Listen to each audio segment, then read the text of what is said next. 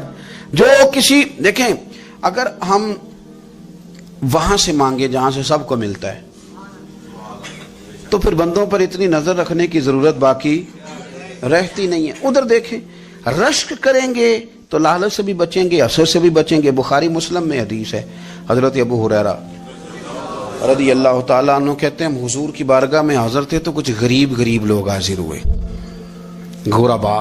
انہوں نے عرض کی یا رسول اللہ صلی اللہ علیہ وسلم ایک گزارش کرنے آئے. حضور نے فرمایا کہو. یا رسول اللہ امیر تو ہم سے آگے نکل گئے. حضور نے فرمایا کس بات میں؟ عرض کی حضور نمازوں میں نہیں ہم گزرنے دیتے, اتنے نفل وہ پڑھتے ہیں اتنے ہم بھی پڑھ لیں گے. صحیح بتانا صحیح. آج کل یہ نمازوں کا مقابلہ بھی ہے کہ نفل میں نے زیادہ پڑھنے, عبادت میں نے. ہمارے صاحب رحمۃ اللہ علیہ فرمایا کرتے تھے آستانوں پہ گدی نشینوں کا تو رولا ہوتا ہے, اللہ اللہ کرنے کا رولا نہیں ہوتا. یہ تو شور ہوتا ہے کہ سجادہ میں ہوں, سجادہ اور سب نے کوئی نہ کوئی کہانی سنائی ہوتے، کہتے نہیں ابا جی مجھے کہہ گئے تھے کان میں، دوسرا کہتا نہیں نہیں مجھے لکھ کے دے گئے تھے، تیسرا کہتا تمہیں تو پتہ ہی نہیں، تم تھے ہی نہیں، عمرے پہ تو میرے ساتھ گئے تھے، جو میرے ساتھ ان کا معاہدہ ہوا وہ خانہ کعبہ میں ہوا ہے، لہذا میرا پہلا نمبر ہے۔ سب کے پاس کوئی نہ کوئی معاملہ ہوتا ہے، یہ سارے کام کوئی ضروری نہیں، ضروری کیا ہے کہ وہ جو کہتے تھے کرو، جس نے سب سے زیادہ کر کے دکھایا وہ زیادہ جانشین ہے، وہ زیادہ جانشین ہے جس نے زیادہ کر کے دکھایا۔ معاملہ تو یہ ہے کہ اس رستے پہ کس کس نے چلنا ہے۔ لوگ تو سجادہ نشینی سے بھاگا کرتے تھے، بھاگتے تھے۔ حضرت ابو بکر صدیق رضی اللہ تعالیٰ عنہ کا وصال ظاہری ہوا تو حضرت عمر خلیفہ بنے، تیسرا دن تک خلیفہ بنے ہوئے، 2-3 چھوٹی چھوٹی بچیاں آ گئیں، چاچا جان آپ خلیفہ بنے؟ فرمایا ہاں۔ چلو پھر عصر کے بعد ابو بکر ہمارے گھر جاتے تھے، فرمایا پتر تمہارے گھر کیا ہے؟ کہنے لگی ہم یتیم ہیں، ہمارا بھائی کوئی نہیں۔ ابو بکر روز عصر کے بعد آتے تھے، ہماری بکریوں کا دودھ دھو کے ہمیں دے جاتے تھے، کچھ بیچ کے گزارا کر لیتی تھی، کچھ پی لیتی تھی۔ چچا 3 دن ہو گئے، میری اماں بھی روتی ہے، بہنیں بھی روتی، آپ چلیں گے؟ تو جناب سیدنا عمر فاروق کہتے ہیں میں نے دستار سر پہ رکھی اور پٹکا میں نے اپنے کندھے پہ رکھا، بیٹیاں آگے آگے میں پیچھے پیچھے، روتے جا۔ ایک صحابی نے پوچھا عمر کیوں رو رہے ہو؟ کہنے لگے یار یہ ابو بکر کتنا مشکل رستہ دے کے گیا، کتنا مشکل رستہ ہے اس کے طریقے پہ چلنا۔ یہ لوگ تو سجادہ نشینی اتنا کٹھن کام تھا، لوگ بھاگا کرتے تھے۔ شوق آ گیا اب رسول کریم علیہ السلام کے حضور ناز حاضر ہو کے عرض کی حضور امیر آگے گزر گئے، نمازوں میں نہیں ہم گزرنے دیتے، ہم ان سے زیادہ پڑھیں گے، نفلوں میں نہیں گزرنے دیتے، زیادہ پڑھیں گے۔ یا رسول اللہ صلی اللہ تعالی علیہ وسلم ہم انہیں نہ تلاوت قرآن پاک میں نہیں آگے گزرنے دیں گے، وہ ہم زیادہ پڑھیں گے، لیکن حضور وہ مالدار ہیں، غلام آزاد کرتے ہیں، صدقات کرتے ہیں، خیرات، اس کا ہم کیا کریں؟ حضرت سیدنا ابو ہریرہ فرماتے ہیں کہ جواب تو حضور نے بعد میں دینا تھا، پر جب ان کا سوال ختم ہوا تو میں نے حضور کا چہرہ نور دیکھا تو رسول پاک کا چہرہ خوشی سے کھلتا ہوا مجھے نظر آیا۔ گویا یہ جو رشک ہے نا کہ نیکی میں آگے گزرنا، یہ حضور کو اتنا پسند آیا کہ ان کے سوال سے حضور بڑے راضی ہوئے۔ کریم فرمانے لگے، حضور فرمانے لگے میں تمہیں ایک وظیفہ بتاتا ہوں، تم وہ پڑھو، امیر جتنی بھی نیکیاں کریں گے نا اللہ تمہیں ان کے برابر ثواب دے دے گا، لے لو نسخہ، یہ کرو کام۔ یا رسول اللہ بتائیں، فرمائے رات کو نہ 33 بار سبحان اللہ پڑھا کرو، 33 بار الحمدللہ پڑھا کرو، 34 بار اللہ اکبر پڑھا کرو۔ اب جتنی بھی نیکیاں امیر کریں گے نا تمہارے وظیفے کی برکت سے اللہ تمہیں ان کے برابر ثواب عطا کر دے۔ اب جناب ابو ہریرہ کہتے میں نے ان کے چہرے دیکھے تو مجھے یوں محسوس ہوا کہ جس طرح کسی بندے کی کھوئی ہوئی رقم مل جائے تو وہ راضی نہیں ہوتا، کھوئی ہوئی رقم مل جائے تو بڑا جیسے کوئی اس کے ہاتھ، چلیں اپنا ترجمہ کر لیتے ہیں، کمیٹی نکلنے پہ نہیں بندہ بڑا راضی ہوتا کہ 11 مہینے سے دے رہا تھا، 10 مہینے سے چلو نکل ہی آئیے، شکر ہے اللہ کا، بڑا خوش ہوتا ہے بندہ، بڑا راضی ہوتا ہے۔ اس طرح ان لوگوں کے چہرے کھل اٹھے، کیا بات ہے حضور، بس اب نہیں ہم گزرنے دیتے۔ گھر چلے گئے، وظیفے پڑھنے لگے۔ کچھ دنوں کے بعد ان میں سے کچھ لوگ واپس آئے۔ حضرت ابو ہریرہ کہتے ہیں مجھے چونکہ وہ پرانی بات یاد تھی تو میں دلچسپی سے ان کا آنا جانا دیکھنے لگا۔ وہ کریم کی بارگاہ میں آ کے بیٹھے تو ان میں سے ایک شخص بڑی پریشانی کے ساتھ کہنے لگا حضور بڑی پریشانی لگ گئی۔ فرمایا کیا ہوا؟ عرض کی یا رسول اللہ صلی اللہ علیہ وسلم وہ جو آپ نے وظیفہ بتایا تھا نا، میرے کچھ پڑوسی امیر ہیں وہ تو انہوں نے بھی سن لیا ہے حضور، رات میں نے سنا ہے وہ مالدار بندہ ہے، صدقے خیرات بھی بڑے کرتا ہے، غلام بھی بڑے آزاد کرتا ہے، پر وہ بھی سوتے وقت 33 بار سبحان اللہ پڑھ رہا تھا، وہ تو اس نے بھی سن لیا حضور، وہ بات یہاں سے نکلی ہے، جانے کہاں کہاں پہنچی ہے، تو وہ بھی پڑھ رہا تھا حضور اب کیا بنے گا؟ تو کہتے ہیں اس کے سوال پر بھی میرے حضور بڑے ہی مسکرائے، باقاعدہ دہک ہو گیا حضور کے، دہک ہو گیا، سرکار کھول کے نہیں مسکراتے، لیکن آج حضور اتنا مسکرائے کہ میں نے حضور کے مقدس دانتوں کی زیارت کر لی، دہک ہو گیا باقاعدہ حضور کا۔ حضور فرمانے لگے انہوں نے بھی سن لیا حضور، اور سن کے پڑھنا بھی شروع کر۔ اب بات کو سمجھیں کہ کسی امیر نے یہ نہیں کہا کہ یہ تو غریب کے لیے وظیفہ تھا، میں کہتا ہوں اللہ اللہ کا مزاج ہی نہیں، مزاج یہ کہ سیاست کیسے کرنی ہے، چکر کیسے چلانا ہے، کوئی کہانی کیسے سنانی ہے، ادھر ان کو ملا، حالانکہ بات تو غریبوں سے ہو رہی تھی، حضور وہ تو انہوں نے بھی پڑھنا شروع کر دیا۔ اب ہم کیا کریں؟ رسول کریم نے فرمایا وہ بھی پڑھ رہے ہیں، حضور پڑھ رہے ہیں، تو فرمایا ذالک فضل اللہ یؤتیہ من یشاء،